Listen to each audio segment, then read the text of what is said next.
A general strike demanding higher wages brings Nigeria to a standstill. Protesters say economic reforms have pushed more people into poverty. The government argues that they're necessary. So what's the root cause of the crisis in Africa's most populous country? This is Inside Story.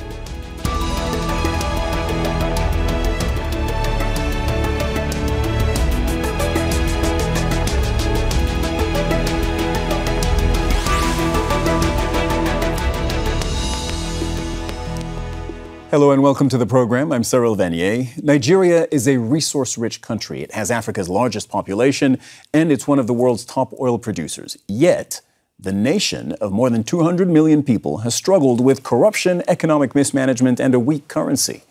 A general strike is once again drawing attention to these challenges. Union leaders want a higher minimum wage, and they blame recent reforms by the new president, Bola Tinubu, for making the economic crisis even worse. Tinubu's government has scrapped fuel subsidies and eliminated multiple exchange rates in the hopes of rescuing the economy. Can a general strike that has shut down the national electric grid and several airports force the government to change course on this issue? We'll put that to our guests in just a moment. First, though, this report from Ibtisam Genfood. Pressing forward with their demands, Nigeria's two largest unions have declared a general strike across several crucial sectors, forcing the closure of government buildings, flight disruptions, and power grid shutdowns. Talks with the government on a new minimum wage have collapsed. Now we are inflicting hardship on Nigerians, which is not the normal thing. So if it is government that is thinking about their citizens, I think they should rethink and we'll go back to the table. Unions say it's impossible to survive on the current minimum wage of $20 a month. Instead, they're demanding at least $370. Inflation has reached its highest level in nearly 30 years, jumping more than 10% since 2022. The worst cost of living crisis in a generation has left many Nigerians struggling to afford food. Some business owners in Abuja say they can't cope. You make money, you make good money in food, which was true, but now any money you make, you take it back to the market. It's as good as working for those in the market and not for yourself. It's the fourth strike to hit Nigeria since President Bola Tinubu took office in May last year. He was elected on a platform to wean the economy off subsidies. His government has slashed its assistance on petrol and electricity. It's devalued the national currency, the naira, which hit Nigerians hard. Ranked Africa's largest economy in 2022, the oil-rich country has slipped to fourth place. Mr. President's policies, his strategies and his programs have turned the country in the right direction, upwards, growing. President Tinubu's ministers are urging patience. In the long queues of gas stations, Nigerians are left pondering how long they'll have to wait before their economic situation improves. Ibtisam Genfood, Al Jazeera for Inside Story.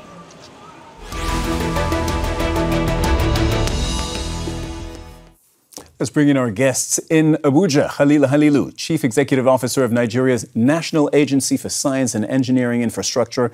This is an agency which is implementing measures to ease the effects of removing the fuel subsidy, so we'll want to hear from you about that. In Washington, D.C., Amaka Anku, head of the Africa practice of the Eurasia Group, advising clients on politics and markets across Africa with a specific focus on Nigeria.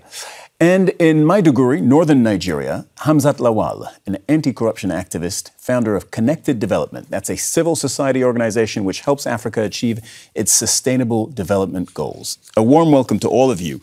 Let's start. We want to go to the ground first. Abuja, Maiduguri.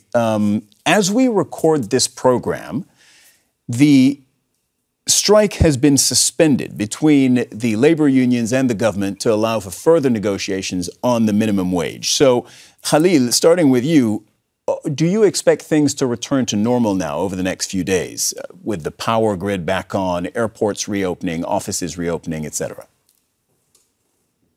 Well, yes, I believe everything will go to normal. But I think one of the things we have to accept as country, is our realities. This is as a result of events that have happened in the past. It's not something that started today, but things like the issue around fuel subsidy removal, we know it's something that cannot be sustained over time, and it is the right thing to remove it. And, the key thing is how do we mitigate this, and also how realistic the labor union is, with regards to their demands and requests. So it's an issue that has piled up, over years, and, you don't expect it to go overnight. Okay. You raised some very interesting points, and that we're going to delve into those. Hamzat, before we do that, I want to talk about the minimum wage. But before we do that, are you seeing still the effects of the national strike, or has life returned to normal? No, this is not normal, and life can never return back to normal, even if the strike has been called off just for 5 days to allow for more negotiation. The shutting down of the power grid, people being stuck in different cities and not able to go back to their family and go back to work, high cost of living, high cost of transportation, and even paying out of pocket for education and even healthcare. So life is not normal, and it can't go back to normal, even if they've called off the strike for 5 days. About the minimum wage, unions say they want a living wage, not what they call a starvation wage. So the minimum wage, as Ibtisam pointed out in her report, is currently 30,000 naira a month. That's $20 a month. And the trade unions would like that to be multiplied by almost 16 to roughly 500,000 naira a month, which raises the issue that Khalil was talking about. Is this realistic? Currently, with this $20 a month minimum wage, how much is a loaf of bread? Well, before Tinubu's government, a loaf of bread was between 400 and 500 naira. Today, it's about 1,600 and 1,800, which is over 100% increase. A lot of families cannot afford the family loaf of bread. And the $30 cannot take family members to provide shelter, to provide food, provide cost of electricity, and even public transportation. So there's that pressure on low-income households earning $30 in a month. Roughly how much is a tank of fuel, like to fill up your car? Well, if you have 60 liters, that's now depends on even the city you are. In Abuja, it's 640 naira per liter. So 30,000 naira will not even fill your full tank as a public officer who earns $30 a month.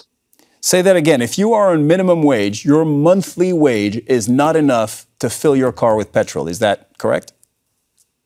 Yes, it's not enough to fill your car with petrol, not even to talk about service and even other consumables. Okay. Well, this takes us to the heart of the matter, and we understand, at least in part, why unions are saying they don't want a starvation wage. Amaka, let me bring you into this. The president, Bola Tinubu, came to power promising to fight poverty, and he's taken some pretty drastic economic measures. But for the moment, what he has on his hands is the worst cost of living crisis in a generation. He's telling Nigerians to be patient. Should they be patient with him? Great question. Look, thank you for having me. The core problem here is that Nigeria has an unproductive economy, doesn't produce much, doesn't export much. You have a situation where 6% of GDP, which is oil and gas sector, provides over 90% of foreign exchange. And so that's the core issue here. And I do think that in order to make the economy more productive, they needed to remove those distortions of a pegged currency, because you're not going to have competitive exports if you have a pegged currency, or even attract foreign direct investments with a pegged currency. And then, of course, the subsidies, as your first guest was saying, cost a lot of money. And so these Amaka, pause for a second. Pause for a second. I want to go through this just a little bit more slowly, because there are two pillars, right, to the economic reforms. There was the currency, right, the naira, which has been devalued twice, which has lost 60% of its value. You were just saying the government, in your view, needed to remove the artificial level of the naira and let it get back to closer to its market value. You think this was necessary? Absolutely. And can I just say, just to give some context, over 90% of Nigerians voted for these reforms. I know it's difficult, it's extremely difficult, but all the top 3 candidates promised to remove subsidies and to liberalize the currency. So yes, this is something that I think a lot of people acknowledge has to be done. And there's been some talk about how it could have been done differently. I really don't think there's a way to do it in a way that is not painful. The concern I have is that there hasn't yet been a clear direction communicated all the way from the presidency about what the growth plan is for non-oil exports. And that's what I really would like to see more of. Okay, and to make it crystal clear, Pillar 2 of the economic reforms, you mentioned this, was about removing the petrol subsidies. Now, for context, those have been in place for decades, pretty much since the 70s, and they were removed on day one of this president's term. You're right to point out that he campaigned on this, he said he would do this, he promised to do this, and he did it. And almost overnight, the cost of petrol more than doubled. You're saying this also needed to be done, it tripled. This, in your view, also needed to be done. And just to be clear, actually, they raised prices and they removed subsidies at the time. Subsidies are now effectively back because of the depreciating currency. So it's a tricky and a difficult situation. But yeah, so it needed to be done. And this is why it needed to be done. Look, Nigeria was spending over $10 billion, and it depends on the exchange rates, on subsidies per year. Nigeria has about a budget of between $20 and $30 billion. Just think about that for a second, right? This is a country that doesn't collect up to 10% of its GDP in revenue, in taxes. That's only comparable to failed states around the world. There's no money. The very little money you have, you're using it on an untargeted subsidy. You know, one of your guests was talking about how much it costs to fill your tanks. Yeah, how many people are driving cars who have cars to fill? It's not the most effective way to spend very little money that you have. Okay, yeah, and those numbers are so key that I'm going to say that again. The federal government's budget in Nigeria for 2024 was just upwards of $30 billion. We're saying everything in dollars to make it simple for everybody to follow. This subsidy that the government has been funding for decades cost $10 billion. So it is a huge part of the federal government's budget. And you're saying not sustainable. Khalil, this comes back to the point that you raised at the very beginning. You were saying also not sustainable. The real question is, how do you offset the impact, right? There's huge inflation, huge damage to people's purchasing power. How do you offset that? It's your question. What is the answer? Well, I think we have to go back, to the basics of economics. If you want to grow your currency, if you want it to be, to be strong, you have to build a middle class, meaning you have to go back to industrialization, producing more, adding more value to your products, before you export them. And this is something we have, failed to do in the past as a country. When you're talking, we're an oil exporting country. We don't produce or we don't refine this oil. It's just now of a recent that you have refineries like Dangote, coming to light. And I think that is what, this administration has been, talking about. Yes, it's not going to be, an easy ride, but we have to go back to, realities. We cannot continue subsidizing. We have to also grow the industries. I strongly believe in building the middle class, because any country that develop, you have a, significant size of the population being middle class. In Nigeria, it's almost non-existent. And how do you do that? Khalil, can I jump in for a second? Can I jump in for a second? And I promise you'll get to the end of what you were saying. You're saying build the middle class. Completely understand what you're saying. But what's happening right now is the opposite. It's throwing more people into poverty, right? If people can't buy a loaf of bread or can't fill their car with petrol or can't afford transportation to go to work, that is not exactly making them middle class. That's making them poor. Well, I think that brings us to the efforts made by government in order to fix this. For example, we are talking about the CNG initiative. Currently, the CNG is about 1/3 the cost of petrol, and the government has been putting a lot of effort. Just 2 days ago, I launched, one of the biggest CNG centers in the country, where you begin to convert people to use, petroleum products. And there have also been other efforts, with regards to how you can have public-private partnership to drive industrialization and ease of the bottlenecks of industrialization to the country. Like I mentioned earlier, this is not a quick fix solution. This issue has been piled up for years and years, like you've mentioned in the 70s. And it's not something you can fix overnight. Rather, you have to go to the root cause of these issues and then begin to proffer solutions. So solutions like opening up our doors for processing, doing value add, also looking for alternative sources of energy, renewable energies. Currently, we're setting up an industrial park that is focused on only renewable energies as an alternative source of energy. And but Khalil, when you say look, add value to your products, look for alternative sources of energy, I'm hearing a plan that will take decades. Mm-hmm. Well, I mean, but the immediate plan that we have, at the moment is the CNG, where you can convert your cars to CNG in about 2 hours, and immediately it brings down the cost of this fueling. And this petroleum subsidy. Excuse me, I'm not sure everybody's going to follow that. When you say CNG, that's compressed natural gas, and you're saying that cars can be converted so that essentially they take CNG, compressed gas, which means less fuel, right? People basically have to buy less fuel to run their car. Is that what that is? It means cheaper fuel, not necessarily less. Not less, but cheaper. Okay. Let me take this back to Hamzat. Hamzat, so I'm hearing from Khalil these sort of this medium-term vision for how you transition Nigeria's economy, grow the middle class. How does that sound to you sitting in Maiduguri, given that you told us a few minutes ago how much financial impact just buying one loaf of bread has on, say, a civil servant's salary? You see, I think that some of us are living in a bubble. We're not currently living in the current reality of what Nigeria has to offer. Mind you, also, we're dealing with high cost of electricity and even alternative energy, particularly cooking energy. We've done decades of campaign around, the effect of desertification and desert encroachment. But today, people have to go back and cut down trees just to cook and ensure that they're able to feed their household. So the current reality here is people are suffering.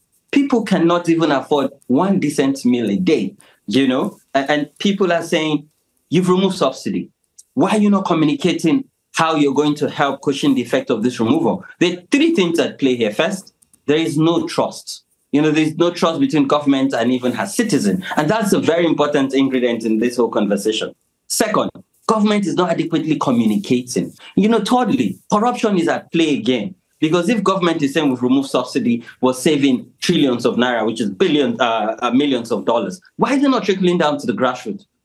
How are we ensuring that we're cushioning the effects of the removal of subsidy, the multiple taxation, the increase in electric tariff, which is over 200%? And that's why Labour is saying, we cannot bear this burden alone. What are you bearing as political office holders, elected officials? You still have fat salaries and fat allowance. Why are you saying we should tighten our belt? And yet your belts are still losing. We have frivolous spending on the $30 billion budget that was passed. So again, Mr. President must take action, must take leadership. But Hamzat, this is what the Minister of Finance spoke to The Guardian, the Nigerian paper, just a couple of days ago. And he said, look, we are doing things in the immediate term.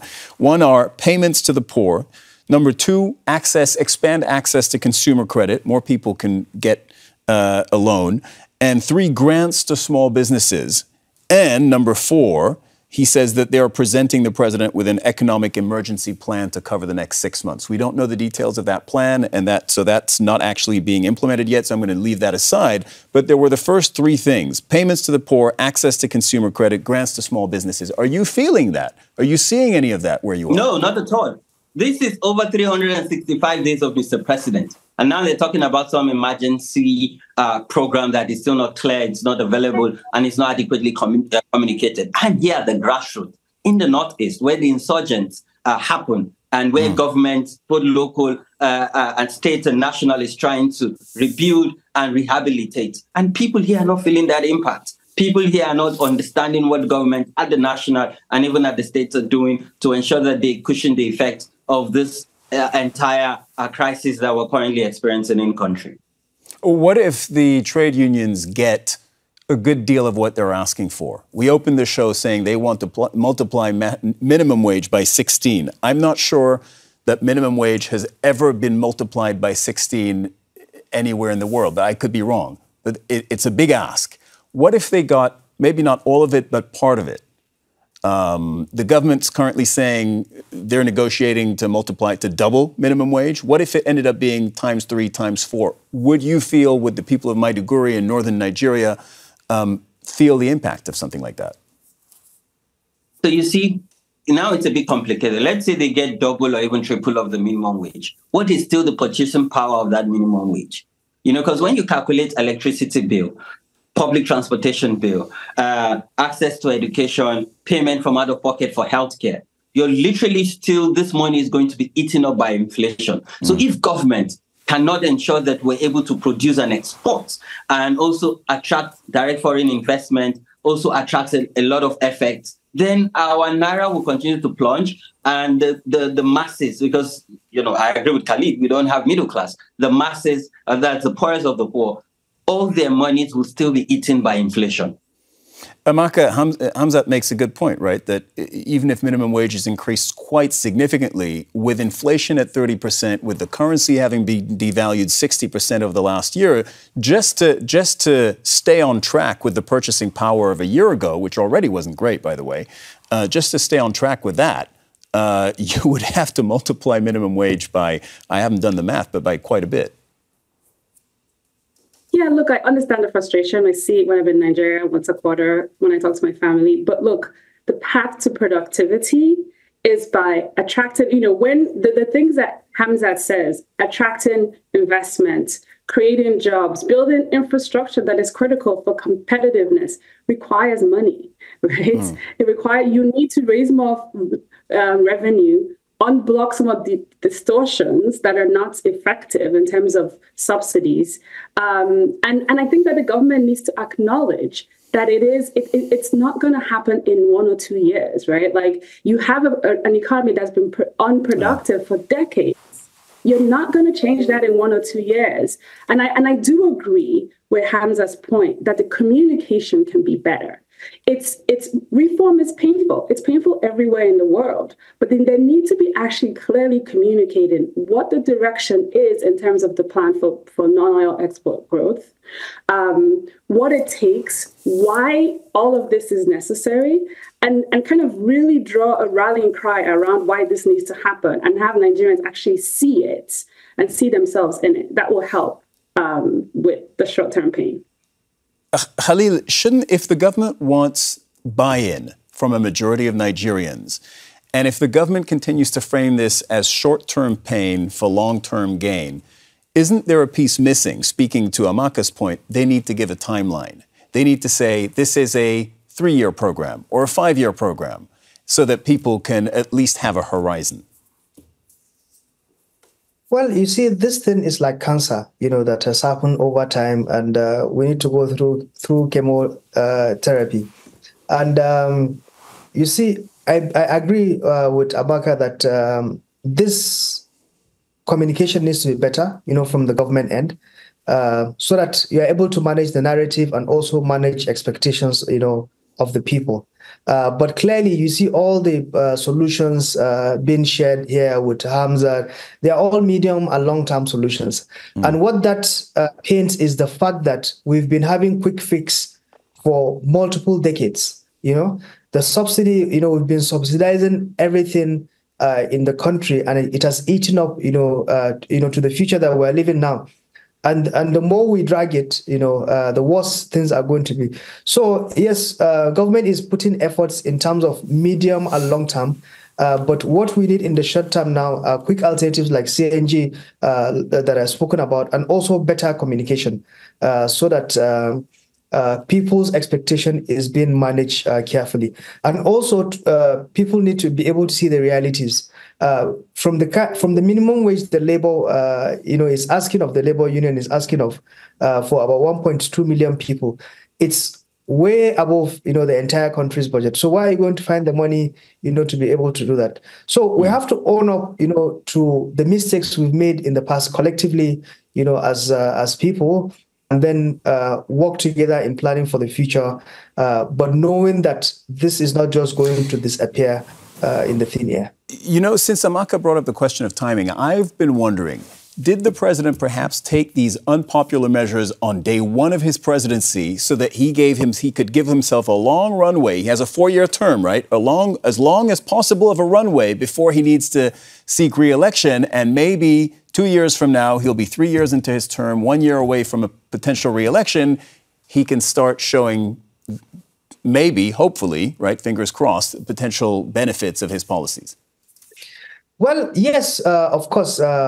I mean, the president understood clearly that this thing cannot continue to go on, for long. And the earlier you do it, the better.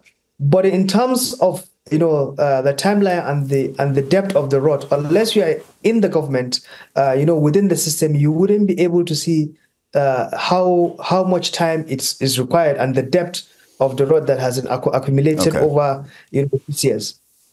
Amaka, quick word on that. Yeah, no, I totally agree with him. It's, politically, the earlier you start on anything difficult, the better. Okay. Yeah. Hamzat, I think we have about a minute left on the show.